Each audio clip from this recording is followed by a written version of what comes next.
Voici le jour que le Seigneur a fait, qu'il soit pour nous un sujet de joie. Chers amis téléspectateurs, bonsoir.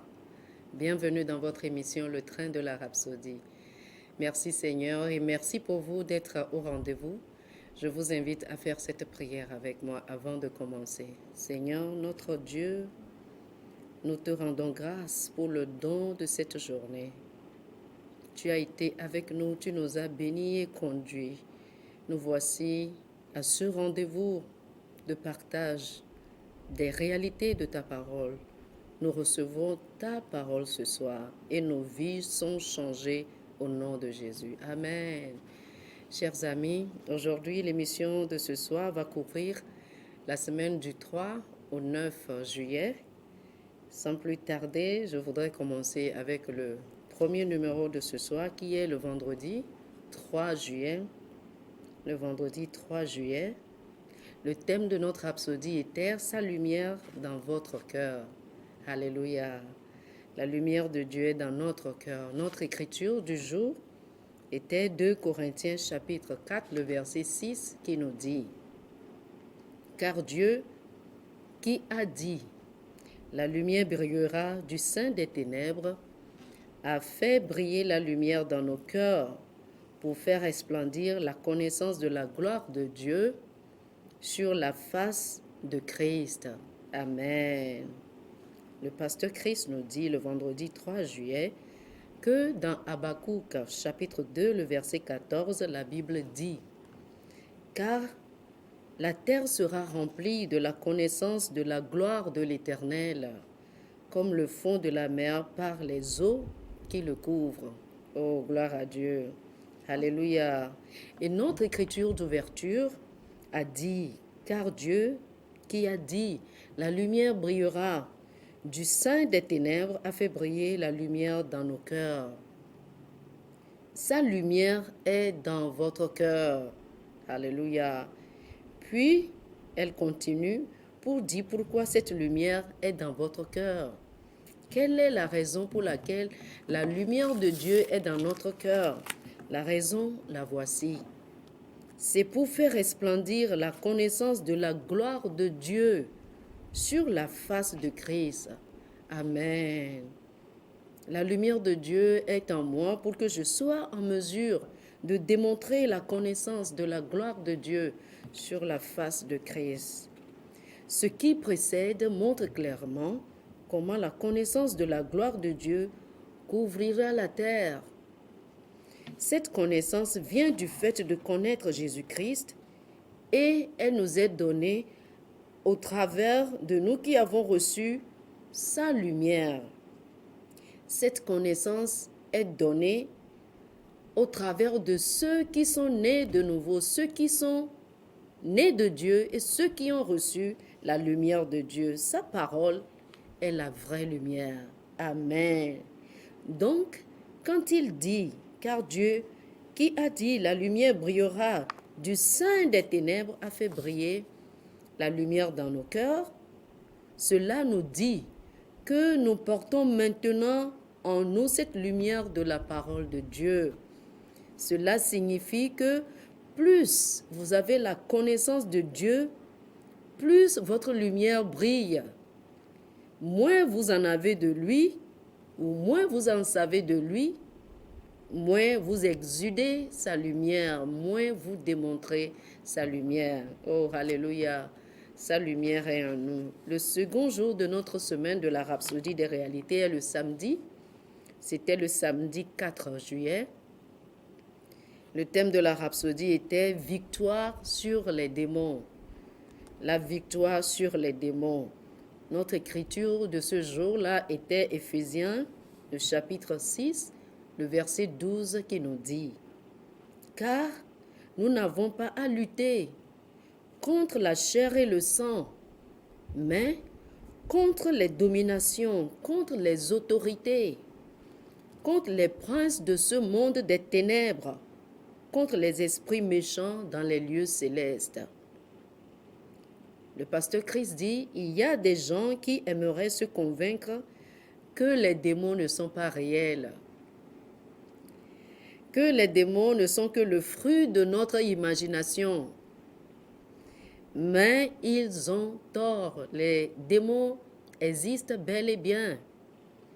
Les démons sont réels et souvent, Satan, qui se nourrit de l'ignorance de beaucoup de personnes, fait proliférer la tromperie selon laquelle il n'existe pas. Oh, alléluia. C'est une ruse du diable. Il fait proliférer cette tromperie selon laquelle les démons ne sont pas réels, selon laquelle le diable n'est pas vrai. Chers amis, avez-vous déjà rencontré des gens qui vous disent que le diable n'existe pas? Il y en a. Mais notre verset d'ouverture nous dit que nous ne luttons pas contre les dominations, contre les autorités, contre les princes de ce monde des ténèbres, contre les esprits dans les lieux célestes. Le pasteur dit, ce sont des esprits mauvais. Ils existent, ils sont réels. Jusqu'au moment où ils seront jugés, Satan et les démons feront tout ce qu'ils peuvent pour vous atteindre, pour détruire votre travail ou pour essayer de vous frustrer. Ils peuvent rentrer dans votre maison, votre famille. Ils peuvent créer des problèmes entre vous et votre mari. Ils peuvent affliger vos enfants de maladies jusqu'au jour où ils seront jugés par Dieu. Ils essayeront de faire tout cela, mes chers amis. Mais n'ayez pas peur. Ils ne sont pas un facteur. Ils ne sont pas à calculer. Alléluia. N'ayez pas peur. En Christ, vous avez la victoire sur Satan et les cohortes des ténèbres. Alléluia. Ce sont de simples rebelles qui se livrent à un saccage et essaient de faire des ravages dans la vie de ceux qui les laissent faire. Je refuse de les laisser faire. Je suis au contrôle, en charge de ma vie. J'ai la capacité de chasser les démons. Alléluia. Le pasteur dit, c'est pourquoi vous devez connaître et rester dans la parole de Dieu et maintenir votre victoire en Christ. Vous devez savoir que vous avez la victoire en Christ et vous tenez ferme sur votre victoire en Christ. La Bible dit de résister au diable et il fuira loin de vous. C'est dans Jacques chapitre 4, le verset 7. Comment résister au diable? C'est avec la parole de Dieu. Alléluia. Quand il vous afflige de maladie, vous restez ferme et vous déclarez que par ces meurtrissures, vous êtes guéri. Alléluia. En conclusion, le pasteur nous dit, vous vivez et fonctionnez dans le royaume de lumière où Satan n'a aucune chance. Vous vivez dans la victoire et l'autorité de Jésus-Christ. Amen. Vous avez quelque chose que les démons ne peuvent pas supporter. Qu'est-ce que vous avez, chers amis? Vous avez le nom de Jésus. Et qu'allez-vous faire? Utilisez-le, utilisez ce nom et triomphez glorieusement tous les jours de votre vie.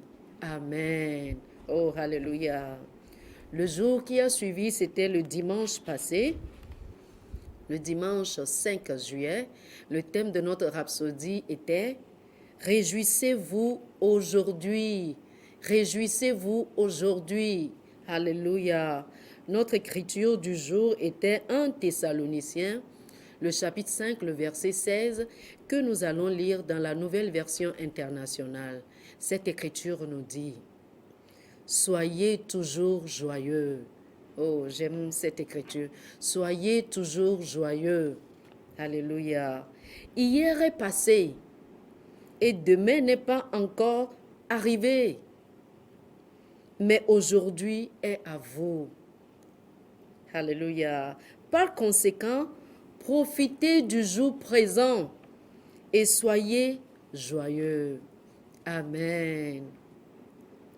Ne vivez pas dans les regrets d'hier et ne craignez pas les incertitudes de demain.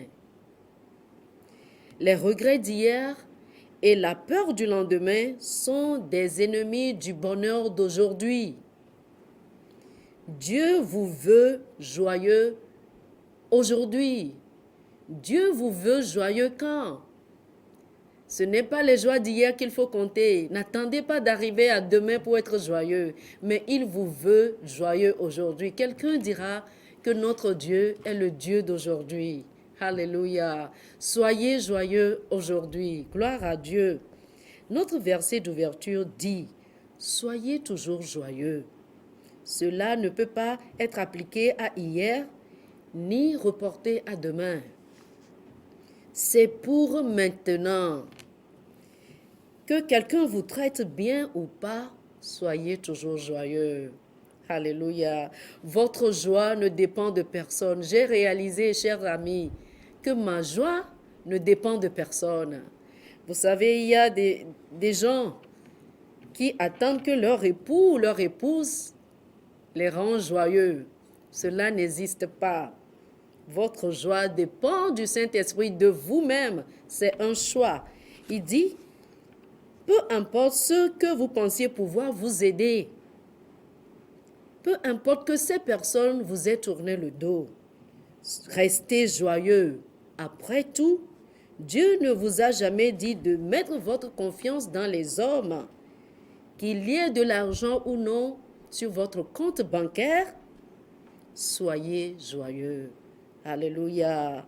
Si vous laissez les circonstances de la vie, les événements qui sont autour de vous ou les actions des autres déterminer votre joie, alors là, vous n'agissez pas selon la parole de Dieu.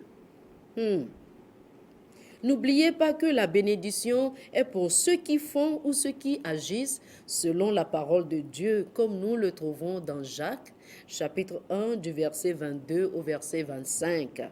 La parole dit de se réjouir sans cesse, et je décide d'être joyeuse. Alors, mettez cela en pratique.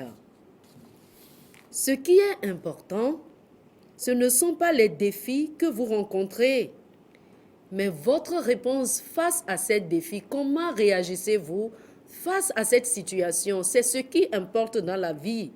Vous êtes né gagnant et vainqueur. Oh, gloire à Dieu.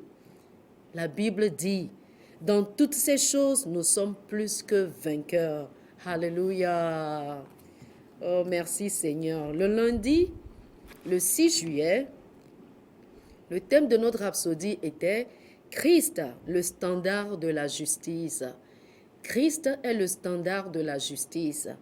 Notre écriture de ce jour était 1 Jean chapitre 2, le verset 1 qui nous dit « Mes petits enfants, je vous écris ces choses afin que vous ne péchiez point. Et si quelqu'un a péché, nous avons un avocat auprès du Père, Jésus-Christ le juste. Amen. » Le pasteur Christ nous dit, 1 Jean chapitre 3, le verset 9 dit, « Quiconque est né de Dieu ne pratique pas le péché. » Certains ont mal compris cela et ont gardé la fausse idée selon laquelle tout ce qu'ils ont fait ou ce qu'ils font est juste, car pour eux, en tant que chrétiens, ils ne peuvent pas pécher. Oui, nous dit-il, pour le chrétien, le péché n'est pas obligatoire. Mais nous ne jugeons pas la justice par ce que fait un chrétien ou ce qu'il ne fait pas, mais nous jugeons la justice à la lumière de la parole de Dieu. Oh, alléluia! La Bible parle de marcher dans la lumière comme il est dans la lumière. Vous trouvez cette écriture dans 1 Jean, le chapitre 1, le verset 7. Dans quelle mesure vos actions sont-elles conformes à la justice de Dieu? C'est comme ça qu'il faut opérer. C'est la question qu'il faut se poser, chers amis. Le pasteur dit que c'est ainsi que vous savez ce qui est juste et ce qui ne l'est pas. Si vous déclarez que tout ce que vous faites est juste, cela fait de vous le standard de la droiture et de la justice, alors que vous n'êtes pas le standard de la justice. Par exemple, nous lisons dans 1 Corinthiens chapitre 2, le verset 16 que nous avons la pensée de Christ. Cela ne signifie pas que toute pensée de votre cœur est donc juste. Oui, nous avons la droiture de Dieu, mais il nous dit dans Romains chapitre 12, le verset 1, ne vous conformez pas au siècle présent, mais soyez renouvelés, transformés par le changement de votre intelligence. Le pasteur nous dit que même si vous êtes né de nouveau, vous avez quand même besoin que votre intelligence, que votre pensée soit renouvelée. En conclusion de ce numéro, il dit, ne passez pas d'un extrême à un autre. C'est quoi le premier extrême? Le premier extrême, ce sont des gens qui pensent que le péché est inévitable tant que nous sommes dans cette chair. L'autre extrême, c'est ceux qui disent « Tout ce que je fais est juste ». Ne passez pas d'un extrême à l'autre. Non, vos actions, vos pensées, vos comportements, vos réponses et réactions doivent être en accord avec la parole de Dieu, avec la justice de Dieu en Christ, car Christ est notre standard de justice. Oh, alléluia! Le jour qui a suivi, chers amis, c'était le mardi passé, le 7 juillet.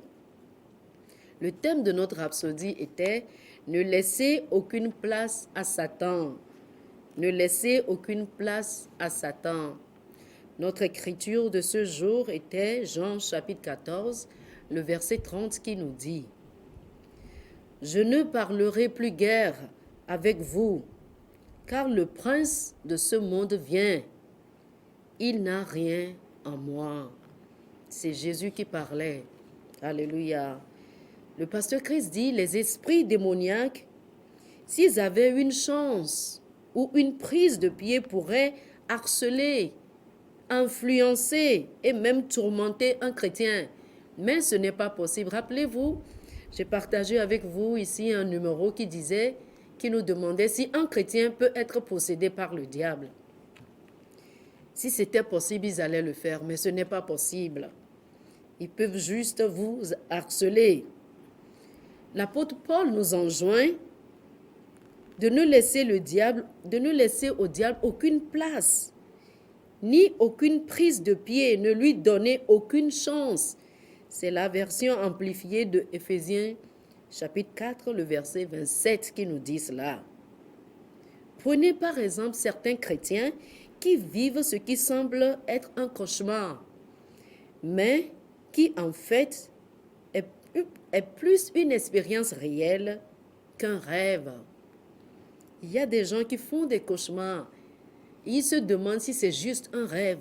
Des fois, c'est des événements réels, des choses réelles que vous vivez.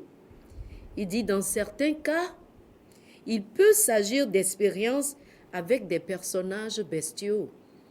Vous voyez un chat, vous voyez un chien qui vous poursuit dans votre rêve. La personne peut prier pour ces choses-là, mais la situation perdure. La personne a beau prier, mais ça ne change pas. Chaque fois qu'elle s'endort, elle continue ces mêmes cauchemars. Pourquoi? Nous allons l'apprendre tout de suite. Il dit souvent, c'est parce que Satan essaie de maintenir un lien entre lui et ces personnes en semant quelque chose dans leur cœur, comme une pensée impure par exemple. Le pasteur nous dit que les gens qui continuent pas à faire ces genres de cauchemars ont peut-être ou certainement un lien avec le diable. Peut-être il a semé une pensée impure dans leur cœur et à travers ce lien-là, il opère dans leur vie. Alléluia. Il dit, tant que ces personnes garderont et nourriront ces pensées de Satan, ce lien est établi dans leur vie. Ainsi, même lorsqu'elles l'effraient avec le nom de Jésus, tant que ces pensées restent dans leur cœur, le diable maintient ce lien et continue à revenir chaque fois. Il continue à les persécuter dans leurs cauchemars, par exemple. Parfois, il peut s'agir de la peur. Quelqu'un a l'habitude de dire, et je suis d'accord avec cette personne, que l'arme la plus importante du diable, c'est la peur. Il sème la peur dans votre cœur pour vous déstabiliser. Il dit, il plante la peur Et avec ce lien, il continue à revenir dans votre vie pour vous persécuter, pour vous harasser. Le pasteur Christ nous dit, gardez votre cœur libre de tout ce qui vient du diable. Rappelez-vous l'écriture d'ouverture. Jésus a dit, le prince de ce monde vient, mais il n'a rien en moi. C'est possible de n'avoir rien du diable en vous. Oh, alléluia, gloire à Dieu. Merci Seigneur. Le pasteur dit, refusez d'héberger la peur, la colère, la rancune, l'amertume, le manque de pardon. Refusez d'abriter tout cela dans votre cœur. C'est ce qui crée le lien entre vous et le diable ou les démons. Refusez de garder tout ça dans votre cœur. Alléluia. Ne laissez jamais la peur s'emparer de vous, quelles que soient les circonstances, les événements qui vous entourent, nous dit le pasteur. Jésus a dit, je voyais Satan tomber du ciel comme un éclair, dans Luc chapitre 10, le verset 18. N'ayez jamais peur de lui. Jamais, n'ayez jamais peur de lui. C'est un ennemi qui est vaincu. Il n'a aucune autorité sur vous. Il n'a pas de pouvoir, il n'a pas de force. Oh, gloire à Dieu. Le mercredi, hier, notre rhapsodie avait pour thème « Il sait où vous êtes ». Alléluia. Notre écriture d'ouverture était Zacharie chapitre 4, le verset 6, qui nous dit « Alors, il reprit et me dit » C'est ici la parole de l'Éternel à Zorobabel. Alléluia. Ce n'est ni par la puissance ni par la force, mais c'est par mon esprit, dit l'Éternel des armées. C'est l'Éternel des armées qui l'a dit. Personne ne l'a dit. Il l'a déclaré et c'est ferme. Alléluia. Le pasteur nous raconte ici l'histoire d'un homme qui avait un magasin dans une zone rurale.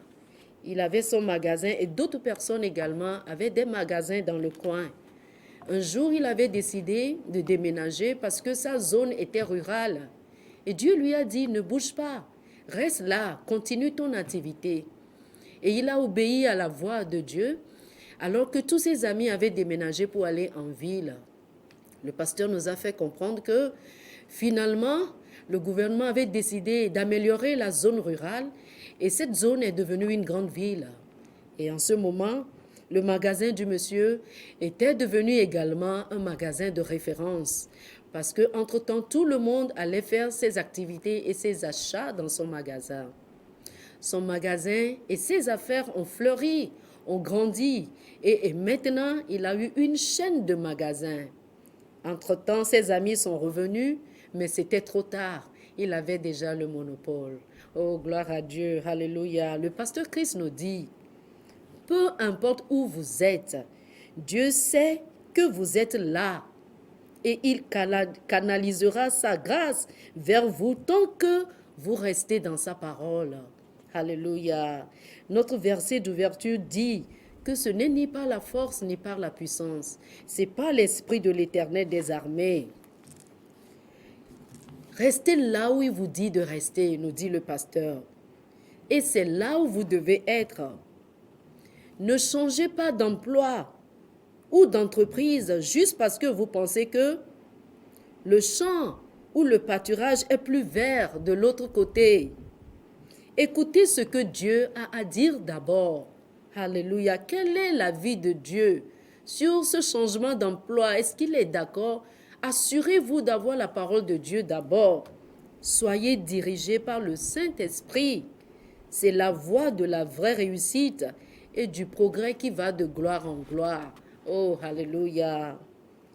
Aujourd'hui, jeudi, chers amis, je me fais le plaisir de partager avec vous tout le contenu du numéro de ce jour. Le thème de notre rhapsodie est de simples instructions de l'esprit. De simples instructions de l'esprit. Notre écriture de ce jour est tirée de 1 Corinthiens, le chapitre 1, le verset 27, et nous lirons cette écriture dans la version CEV. Elle nous dit, « Mais Dieu choisit les choses folles de ce monde pour faire honte aux sages. Il choisit les choses faibles de ce monde pour confondre les puissantes. » Alléluia. La parole de Dieu est si simple, nous dit le pasteur. Ces instructions peuvent sonner ou sembler insignifiantes, mais lorsqu'elles sont appliquées, elles produisent toujours du surnaturel. Alléluia.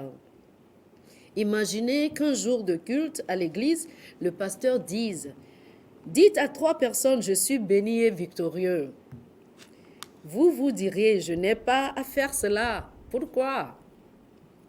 Cela semble trop simple pour signifier quelque chose selon vous. Mais c'est là que beaucoup l'ont manqué. Notre verset d'ouverture dit que Dieu confond les puissants avec des choses simples et petites. Pensez à ceci.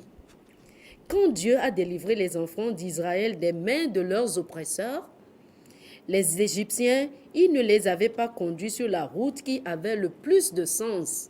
La Bible nous dit, dans Exode chapitre 13, le verset 18, qu'au lieu de cela, il les avait conduits par le chemin détourné à travers le désert vers la mer Rouge. Oh, alléluia.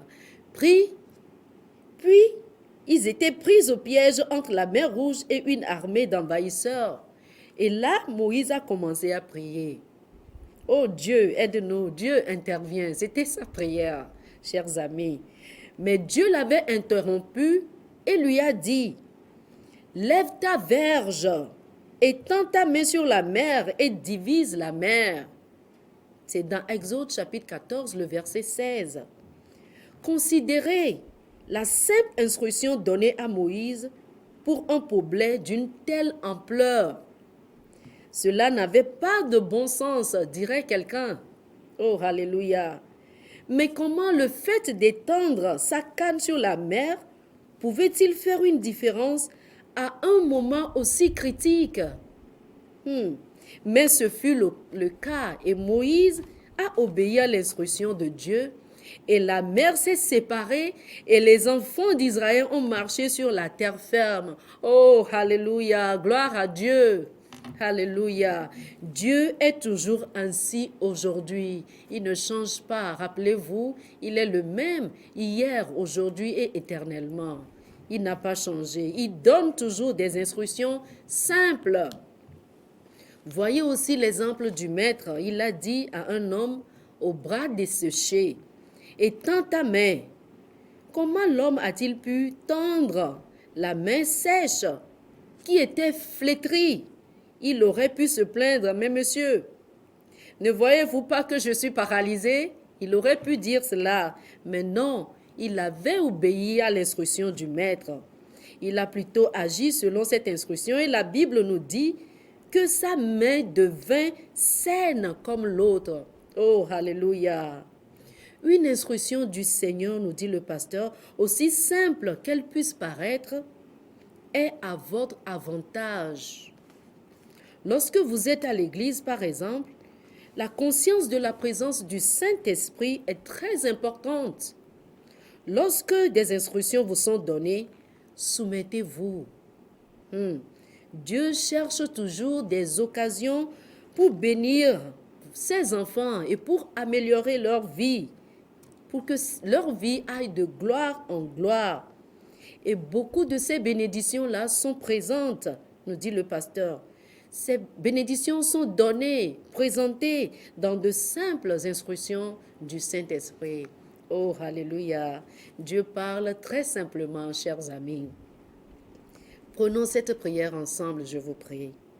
Cher Père, je te remercie pour les conseils que je reçois de ta parole.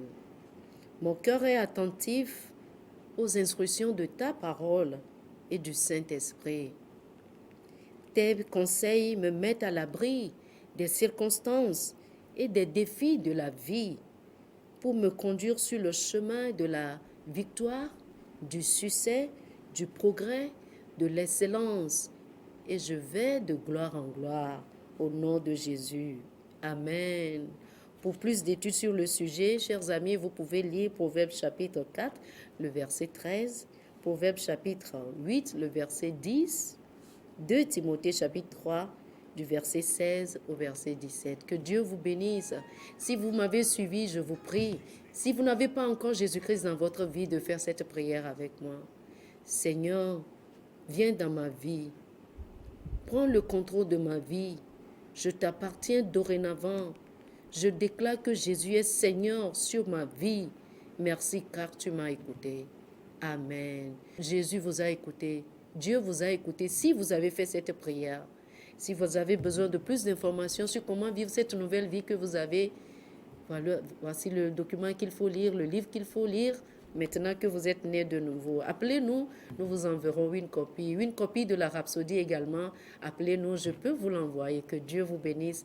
Passez une excellente soirée. Amen.